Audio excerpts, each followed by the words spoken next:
Hello, thanks for joining the Thursday edition of Journalist Hangout. I'm Ayodele Ozubakun. Today on the program, political parties face off for nail-biting governorship election in Nigeria's southwest. And later on the show, Manchester United conjure miraculous win in France, eliminates star-studded Paris Saint-Germain from Champions League. I'll be hanging out with Babajide Kolade Otitoju and Ismail Omekwidon. So if you are ready, let the hangout start now. Many thanks for joining us once again. Protection of vested interest, inter and intra-party struggles, and intense power play have precipitated nail-biting governorship election in Nigeria's southwest. Now, there's going to be a showdown in Lagos, Ogun, and Oyo State, having it in mind that states like Ekiti, Ondo, and Osun are not having governorship elections. So our spotlight today is going to be on the southwest, that is Lagos, Oyo, and Ogun States. We'll start the analysis from Oyo State. Oyo State, where Governor Abiola Ajimobi has held sway in the last 7.5 years, going to 8 years now, and he actually broke the jinx by securing a second term into office, something that has not happened before in the history of Oyo State since the creation of Oyo State. But he failed to pick the ticket to take him to the Senate, National Assembly, 2 weeks ago. So the All Progressive Congress is going to be squaring up against the People's Democratic Party actually in Oyo State. Babajide. And other political parties, but majorly we are looking at the dominant parties. But let's start with Oyo State now. Abiola Ajimobi could not lead the party to win the presidential election like some other southwest states. In Ekiti states, Kayode Fayemi was able to deliver the stock. All the senators, all the House of Rep members, and in the presidential election, they actually won. So it's like an aggregate. So in Oyo State, what went wrong? You see, the whole problem began from the congresses, from the primaries of the party in the state. 70% of the people who are aggrieved decided to work against their own party. Because when they had the state and local government congresses, Governor Ajimobi hijacked the congresses and ensured that his own candidates prevailed over the candidates of candidates from other groups, like the Lam Adesina group, the Unity Forum and all that. So the governor's action angered many people within the party. So they decided that, okay, since you did not let us have our way, did not allow our own candidates to emerge, and we are members of the party, then we'll wait for you at election time. You remember that the Lamists, as they call them, the Lam Adesina people, they are the original owners of that party, if you can use that word. There are some of them, like the very popular grassroots man, Lasun. He does not seek political appointments. If you offer a political appointment, he will not accept. But he's very, very strong in Oyo politics, especially in the Ibadan area. You know, all these people were aggrieved about the action of the governor. Look at what happened with Senator Akombi, who Saraki wanted on his side. Saraki even announced that he had defected, and he said, no, I remain loyal to my party. And all that Oshomole wanted was for Akombi at least to be given an opportunity to return, by giving him that ticket. But the governor decided to take Akombi's ticket. You see, the problem in politics is, for our people, politicians, is to always think that, oh, if this person leaves, he cannot go and win on another platform. He may not actually be desiring to win. He may, his own desire may be just to stop you from winning. Because at the end of the day, the 40-something thousand votes that Senator Akombi got, if those votes had gone to Ajimobi would have won the election. So, where the APC fails to manage the distrust, the disharmony, the rancor that arose from its primaries, we have this kind of problems. Now, it has taken someone like Jagaban, Asiwaju Bola Ahmed Tinubu, to go back to reconcile all the aggrieved parties, including Akala, because Akala felt sidelined by Governor Ajimobi, and he decided that, well, and he runs a very huge block. He controls 5. Ogbomoso has 5 local governments, and the most populated of them all, Ogbomoso North, is firmly in his hands. In fact, I can tell you that no party could campaign in Ogbomoso territory until APC went there yesterday. APC went there yesterday because they had now come back. Seyi Makinde tried to campaign there, but they were resisted. You know that Akala was trained by Adedibu, so he's a master of Adedibu's brand of politics. And Adedibu's brand of politics, violence is an integral part. You are not going to be allowed to come and talk here, since you don't like our people. So he had to sacrifice his own governorship ambition? Yes, even when he sacrificed, you know, he boasted, he said, I may not win, but APC will not win in this state. But Asiwaju has gone back, brought Akombi back to the fold, brought Akala back to the fold. And all of those elements who were in the ADC, ADP, even the ZLP, you know ZLP, they were divided. Zenith Labour Party. Yes.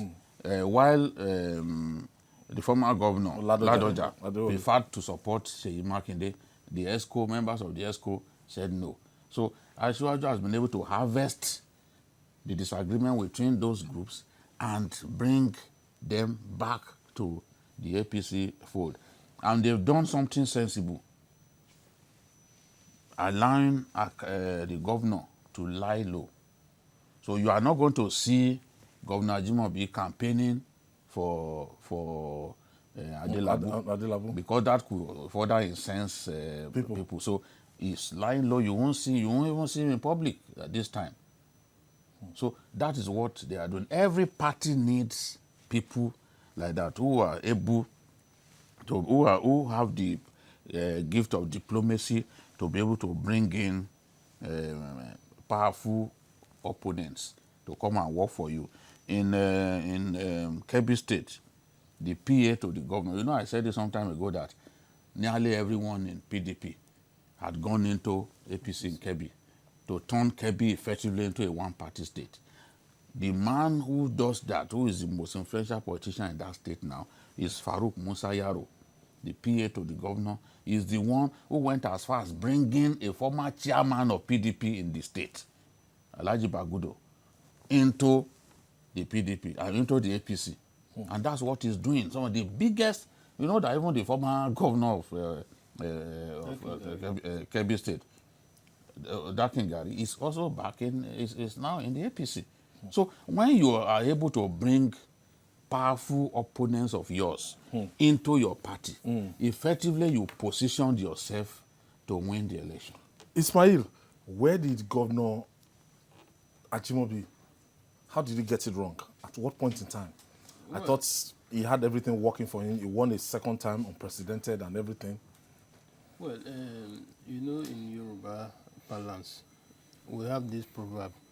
They say that is to say that a tree cannot make does it not forest. constitute majority. You know, one single man does not constitute majority. Now, don't forget also that even in 2011, when Ajimobi first won his election, he won that election with a combination of a faction from the PDP who had issues with Akala and who were ready to deal with Akala, who supported him to win the election. So ab initio, he should know that there are people who were always assisting. I want to believe very well that I hope and pray that APC would have learned a bitter lesson from this. Party discipline is very, very important. Now, wherever you see your governor going astray, I think the party leadership should have a way of bringing such a person. The governor should not be bigger than the party. Yeah, because you see, apart from the issue of primaries, there were other things that the people of Oyo State, particularly Bada people, are taking out on Ajimobi. One of which is the bastardization of the traditional institution. The Obership thing. A lot of people are very, very angry over that. And unfortunately, Ladoja, who is Ekeri, is trying to exploit that particular issue to the extent that, as at yesterday, even the Magajis were even trying to raise opposition against the inroad by the APC leadership, in Oyo State. Ajimobi, perhaps, in terms of performance, he may be above average. He may be above average. But look at Osun, for example. Aregbesola, based on what was available to him, performed creditably well. But APC struggled to win that state. So that is where the governor even worked. So what I'm trying to say in essence is that apart from performance, physical performance that I would say, I think APC governors must find a way of managing the political, aspect of governance, because the two must go hand in hand. Once you miss any one of them, you are likely to pay dearly for it. A new kid on the block, Seyi Makinde, he contested under SDP in 2015 and is in the People's Democratic Party now. He had a weak platform in 2015, but he was very, very, he is very, very popular. In 2015, I think he was third in the race and everything. Now he's running under a formidable platform. Do you see any upsets? Because when you look at the results of the National Assembly and everything, the People's Democratic Party, before the alliance is coming on, they have the momentum with them now. Your state. The truth is, the average Ibadan man wants to vote for Seyi.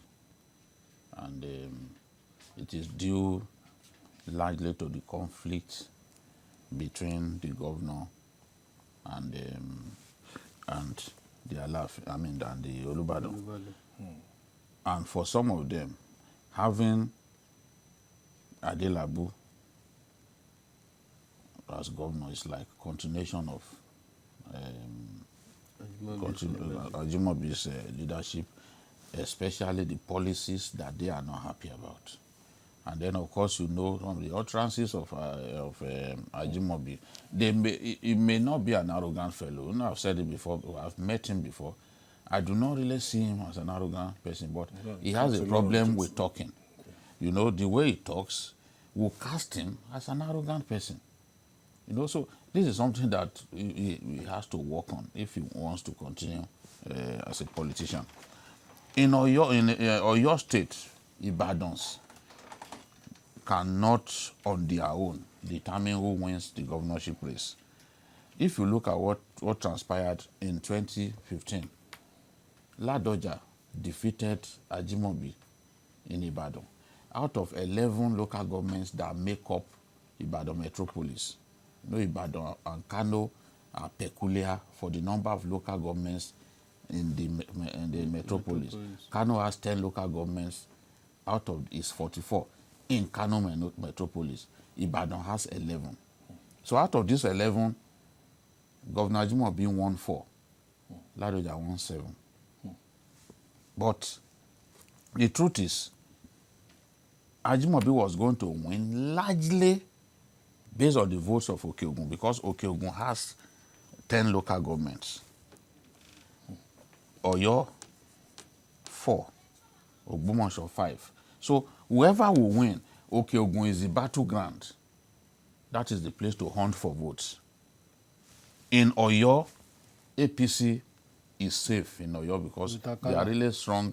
In Oyo, that's Alaafen's domain. Alaafin has not hidden the fact that, yes, the president has done some work in the area, therefore his people will vote. Anywhere the Alaafin goes is where the people go. In Oyo, it's been like that.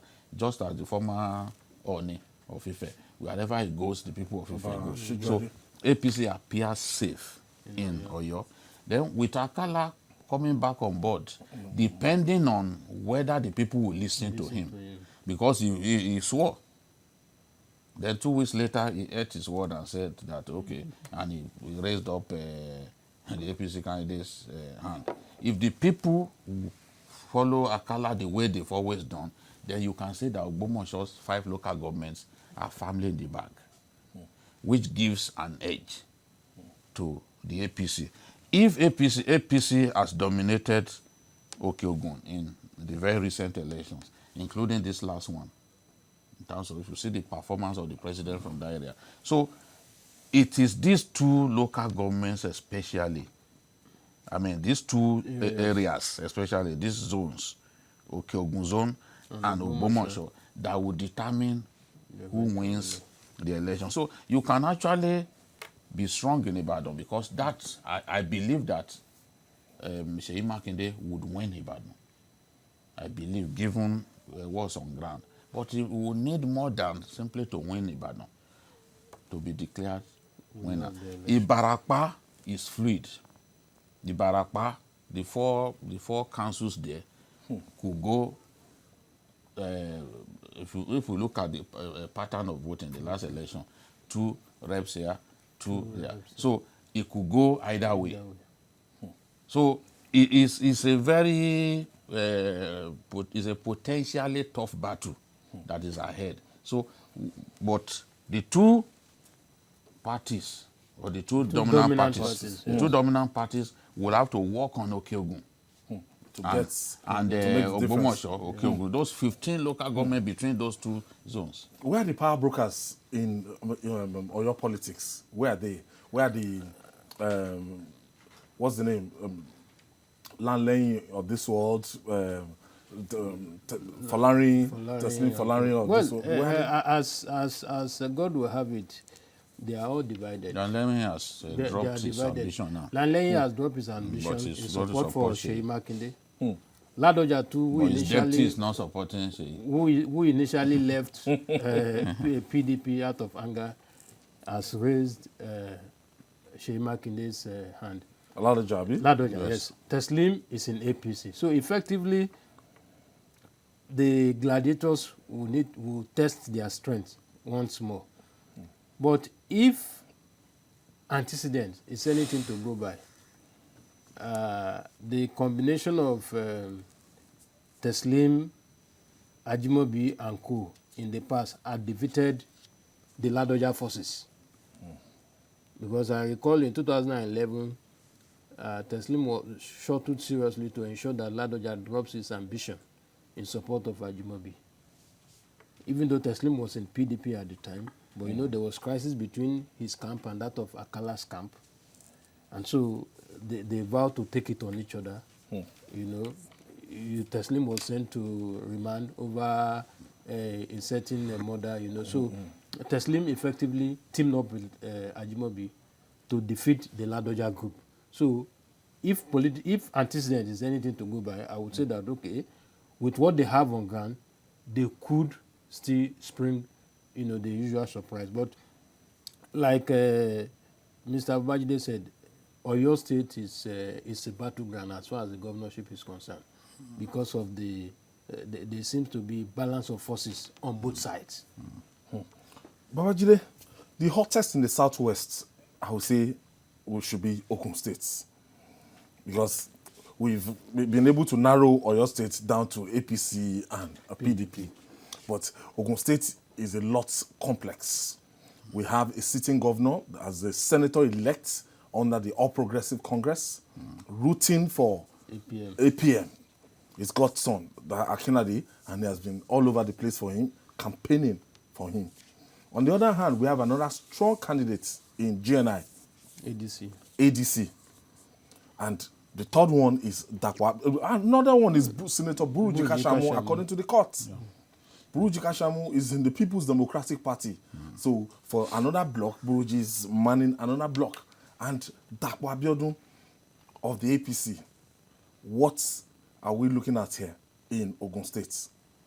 It's another complex battle that we are going to face. It's difficult for me to say who will win because it's not, as I always say, this is not about emotions. It's about what's on ground. It's about what is likely to happen.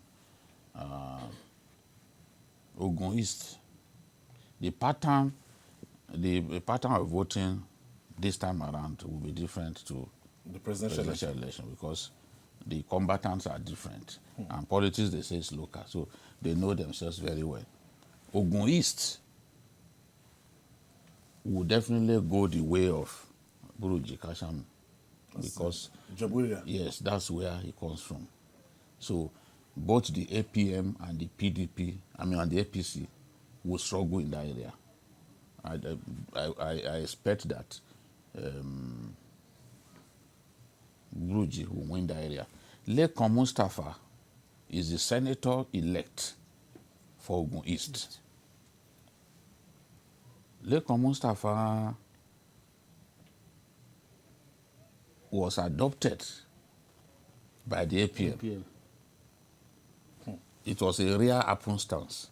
Complex. But that was this candidate that they adopted. Lekon Mustafa is APC. Is APC. But APM adopted him. Yes, and he won. So he wone. Combined force. you know the interesting thing about that area, that Ogun East, is that the people who win the senatorial election in that area have always come from one town. Right from the Second Republic. Right from the Second Republic, when we had Baba Abraham Adesanya. Ijebu has always produced the senator to represent the zone because Ijebu is the largest town by land mass in the whole of Ogun State. It's the largest town by land mass, and it also has population. So they always produce the senator for Ogun East. We have Buruji Kashamu, also from Ijebu, Lekon Mustafa from Ijebu. So the senators, by the way, the senators who have come from Ogun East have always come from that town. So now, who does Lekon Mustafa back? Between Akinlade and Dakwa Abiodun. That is a question that will be unraveled on election day because he has some affinity with his governor. But he managed to get the APC ticket. It might be a deal.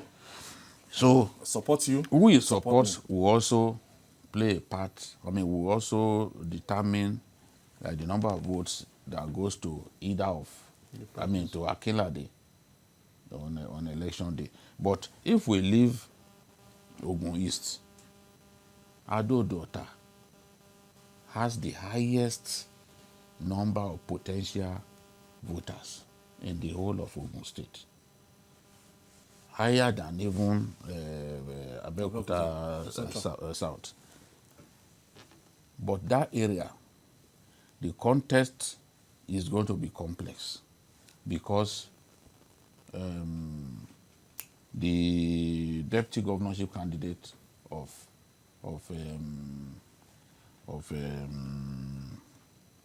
the APC is from there. But APM is also strong in that area. They are confident that they can nick majority of the votes from that area. But in my view, the biggest battle or the biggest battles will be in Ogun Central because Amosun is from that area, but APC got its largest votes in this last election from Abeokuta South, Abeokuta South, which is part of Ogun Central. I wanted to ask you, Ismail, that looking at what is happening, okay, my producer is telling me to go on this break. We'll take this break, and when we come back, we'll discuss more. It's still Journalist Hangout. Join us after this break. Welcome back. It's Journalist Hangout. We're reaching you live from Television Continental here in Lagos, Nigeria. Ismail Omikidon, we are still looking at Ogun State, the likely scenario that could play out in Ogun State. Let me take you to this. The last presidential election, when you see the voting pattern, when you look at how they voted, in 2015, no, not 2015, in 2007, when former Governor Gbenga Daniel actually floated, he couldn't get his candidates, he floated the same GNI, took him to PPN. I think it was 2011. PPN. In 2011. Is it 2011? 2011. Yeah, 2011. Took him to PPN, and when you look at the statistic, the result and everything, the PPN could not stand the battle despite all the support of Gbenga Daniel and everything. What will make APM different right now? Because Ibikuna Amosun was not cool with the primaries conducted by the APC, and he left the party, and he adopted APM for his godson, that is Honorable Akinlade. So how will Gbenga Daniel's adventure in PPN be different from what APM is doing right now? I think in every political setting, we must look at the characters involved and the setting. I agree to a large extent that Gbenga Daniel is also a fighter, a dogged one at that. But if you look at his own scenario, what he did not enjoy the seemingly support of, how do I put it? Well, some have argued that Amosu is doing what he's doing because he believes he enjoys the support of the president. That is the argument from one side. Now, if we take that argument further, that of Gbenga Daniel did not enjoy that type of support. That is one. Two, at the time Gbenga Daniel was living, there was a kind of revolt against him, both from within the PDP and from outside of the PDP. And that was why it was very difficult for him to install his man outside its original party. But if you look at Amosu's own, the revolt against Amosu within the APC today is not as thick as what Gbenga Daniel faced in PDP. If we are to give it by percentage, I think Amosu still has upper hand in Ogun APC today as we speak. That is one. Two, I see Amosu as someone like someone was telling me yesterday. He said, look, that Amosu did very well in his own area where he comes from. And so in spite of whatever inadequacies, they still see him as their son. They like him for what he has done for them. And so because of that, they needed to show him love. And like I was just saying before we went on break, Amosu is fighting the battle of his life. And he can break a bank to ensure this thing stays true. Again, in election, whether we like it or not, the environment can also make or break whoever is involved. In Ogun State, if what happened in the last election is anything to go by, I want to believe very strongly that Amosu enjoys the atmospheric of election compared to his opponents in the APC. Okay, we have to fast track the thing. So, Jide, if you want to stake out your neck, before you stake out your neck, APC in this case, they are in a very, very complex web. The same thing is playing out. The same thing played out in Imo States. And I can say that for me, since I've been covering politics, this is like unprecedented. That, yes, it's normal for anybody to revolt and go and adopt another person in the party. But in a situation whereby you're a senator, both are senators representing APC. One is floating APM for their godson, and another one is floating Action Alliance in Imo State. Very complex situation. No, it's complex and it's abhorrent. That is not what should be happening. And if the two governors get away with this, it will look to me like triumph of party indiscipline. And others who join them will probably do worse things against their party. So if they fail to install their godsons, then maybe others will think twice that, look, when we break away from party lines, then the party will come together to resist us, crush us, and then we'll lose. So it's one reason everyone, all the stakeholders are fighting. The leaders of the APC, they are not watching. They will do their best to stop Amosu. Yes, it's going to be a close race, no doubt about it, because when you look at all the figures, of the senatorial election, even in some cases where APC won, you see that the gap is narrow. For example, in Ogun West, the senatorial contest, 56,000, APC scored 56, and they came second with 48. So even, yes, APM lost many battles, but if you look at the margin, you see clearly that the contests were close. So the way I see this is going to be a close contest, but the wave of endorsements coming that Abiodun's way, will suggest that he would probably win the election, because it needs more of those endorsements. Gbenga Daniel has come in. I don't know how effective Gbenga Daniel's structures are at this time, because he's been out of the picture for some time. Amosun is still very much on ground. So the people who want to defeat him know that they have to work very hard. It's not enough for people or maybe traditional rulers to say, I back you. The devil is in the work that you do. Moving from house to house, what you do on election day, that's what wins battles, wins electoral battles. So it is a tough one, and it's extremely difficult to say this is the person who will win, because in politics, things can sometimes deceive you the way they look. And then on election day, you see that, no, it's not really the way it appeared to you.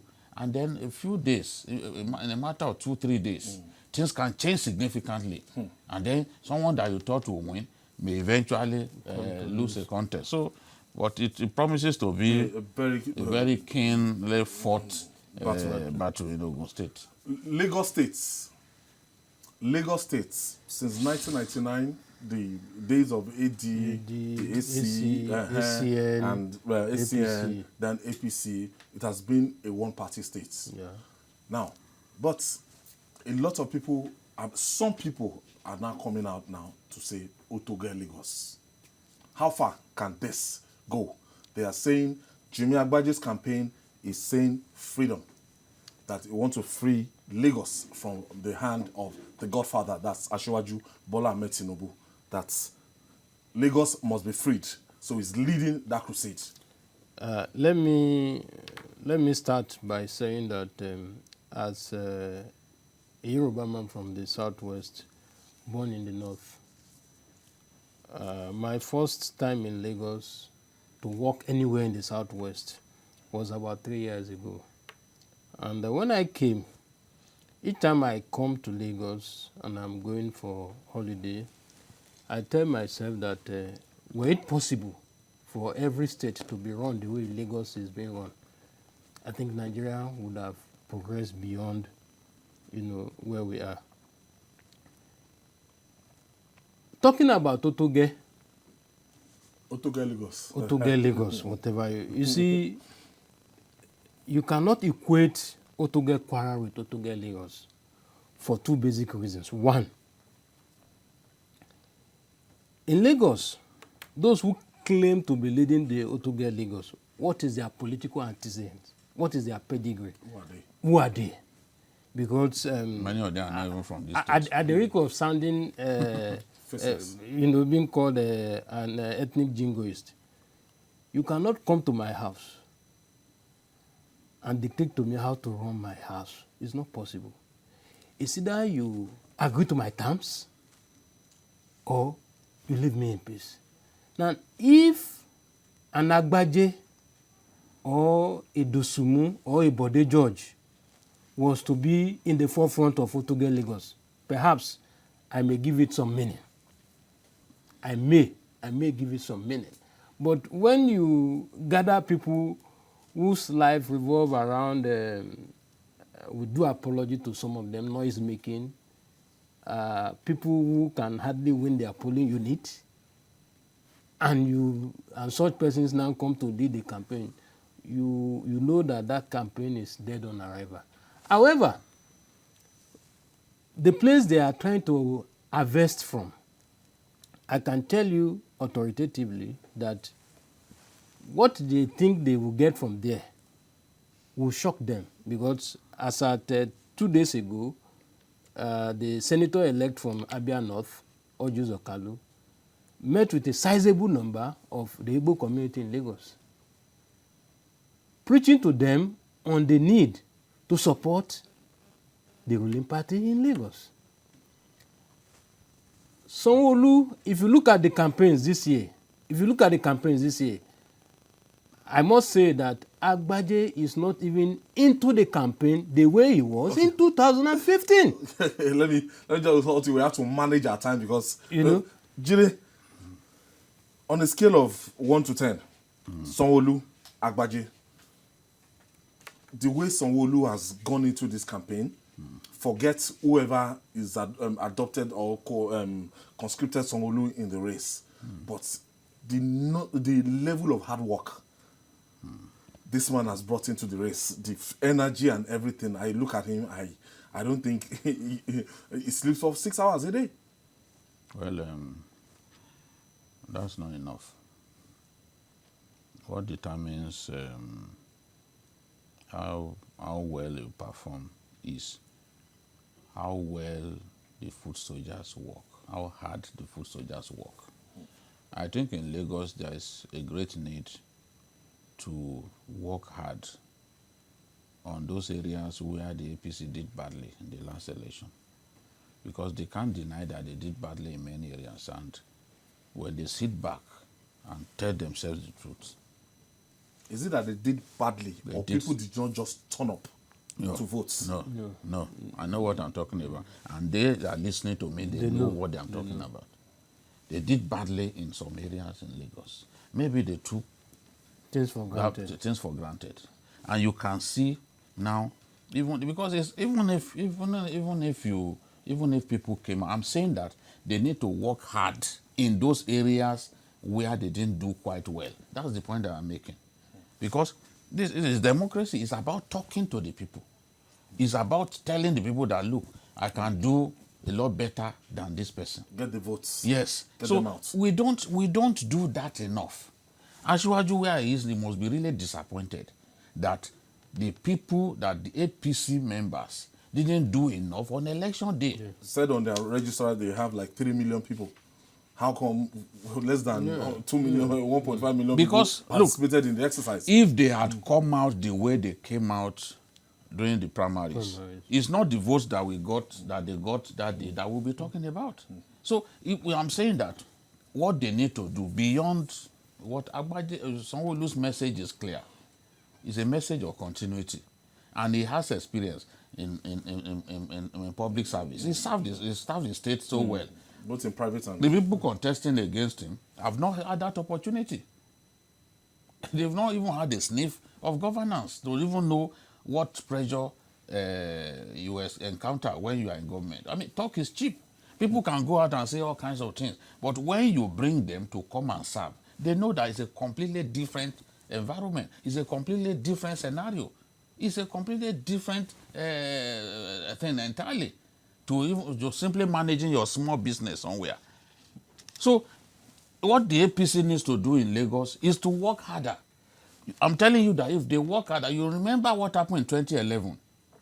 APC, known then as ACN, they were going to take the election lightly. But the Providence made it happen that the election was postponed because materials were not around on time. But when they look back, they will see that before that postponement, they were behind the enemy. So by the time the next election held, they had prepared a lot better, and they admitted it that their preparation was better. So looking at what transpired 2 weeks ago, there is a need for APC to work harder. Yes, Sanwo-Olu has been going. In fact, when you go around, you see it will look like it's actually Sanwo-Olu alone. He's the only one. And that is contesting. It is his posters that you see everywhere. It looks like he's the only one contesting. But that's not the reality. You need to go to those areas where you are weak and campaign vigorously, house to house. That is how you can turn the tide and then win the election easily. So for me, whether some people go around with the message of Otoge, this is not even the time. It's too late. The people you just got the bug from Kwara State. Yes, we know we like copy in Nigeria. If you remember even how this pure water started in 1996, when they saw that people were beginning to make money, everybody began doing pure water. So we like copying in Nigeria. This Otoge thing that they brought to Lagos, for how many days are they going to campaign? It's on the internet. It's even dead on arrival. The people behind it, they are not ready to vote. Some of them are not even Lagosians. And they'll come here and be telling Lagosians that Otoge. So let our people face the election. Let APC work harder. If they work hard, victory will be delivered to them, and they won't have to complain or even be fighting anyone. Okay, still to come, Manchester United conjures miraculous win in France, eliminates star-studded Paris Saint-Germain from Champions League. Stay with us. We'll be right back.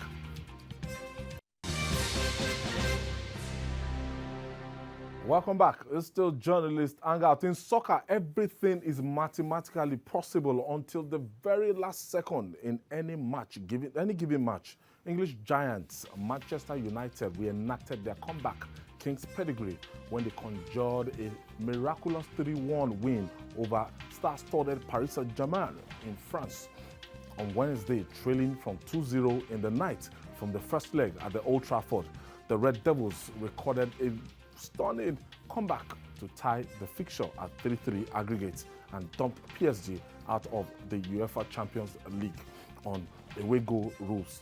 The English side smashed the record book in the process by becoming the first team in the competition history to advance from the round of 16 despite the 2-0 deficit. Babajide, yesterday when I saw your Facebook page rejoicing with the newsroom people, yes, I just remembered 1999 when Sir Alex Ferguson was in charge. Ole Gunnar Solskjaer and Teddy Sheringham was brought in against Bayern Munich 10 minutes before the end of the match. Yes. And this same Ole Gunnar Solskjaer, they call him babyface assassin. Yes. They changed the equation in 10 minutes when Bayern Munich was leading. I remember that time. This same Ole Gunnar Solskjaer. The team has that history. And remember, even before they got to the final, they had to defeat Juventus 3-2. I'm talking about 99. 99, when they had won a treble. Juventus 3-2 in Turin. Meanwhile, they had played a draw in the first leg. So nobody was expecting it. At that time, Juve had Zinedine Zidane. He was just coming into his elements as an inventive midfielder. But Manchester United won the second leg. Manchester United does not know whether they are playing in your home or not. It's Arsenal supporters who can explain that better. Because this year in the FA Cup, Manchester United dumped out Arsenal with a 3-1 win at the Emirates. So they do not want to know whether it is your home or not. And this is one team that when you write them off, that is when they shock you. This year, look at what Juve did. Juve beat them at home. But they went to Turin and beat Juve. They defeated Juve at home. So this one, I will say yes, it's a surprise because at least 9 regulars were not playing. 9 regulars, and the coach fielded some under-18 players and all that, and they were still able to beat one of the best teams in the world. So never ever write Manchester United off. That is I was watching Babatov, former striker of Manchester United. He said, "This is what this team is about. Never write off this team. That it is the team that we are talking about, not the individual players. That once the players believe in the team, no matter who you put there, they will give their best. That is the Manchester United spirit. That's the Manchester United spirit. And that's why some of us are proud to be Manchester United supporters. It is the fantastic Nigerians who support this team.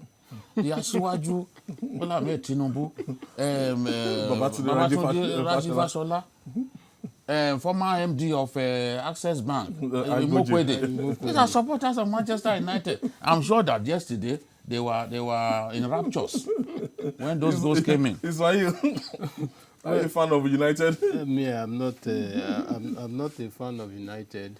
In fact, as a matter of fact, let me confess, I'm not a fan of this Premier League. I only watch once in a while because I don't know.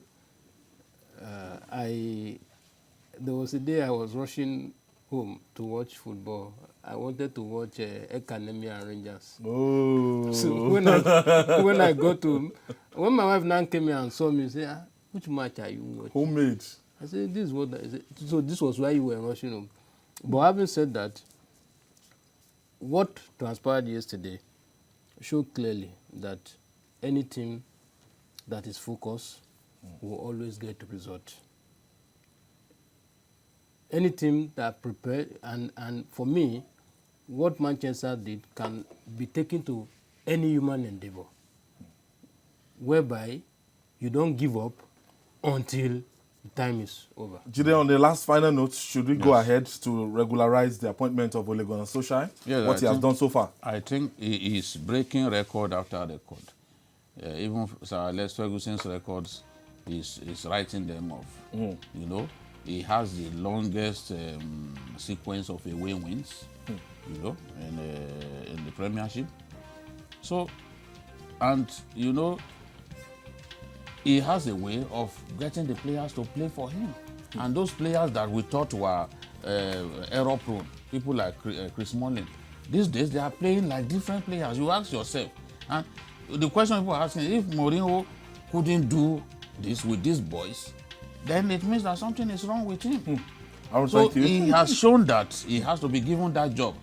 People, they will riot if they don't give him that job on a permanent basis. In fact, they now refer to Old Trafford as Old Trafford. You know? O-L-E. Yes, O-L-E, Old Trafford. Because it's giving us results. I want to thank you, Ismail Omikino. Thank you for part of our analysis. And Babajide Kolade Otitoju. And that's it on Journalist Hangout. Join us tomorrow for another interesting episode of the program. We're also on YouTube, youtube.com/TVC News. Our feedback channel is Journalist Hangout at tvcnews.tv. I'm Ayodele Ozubaku. See you next week. God bless Nigeria.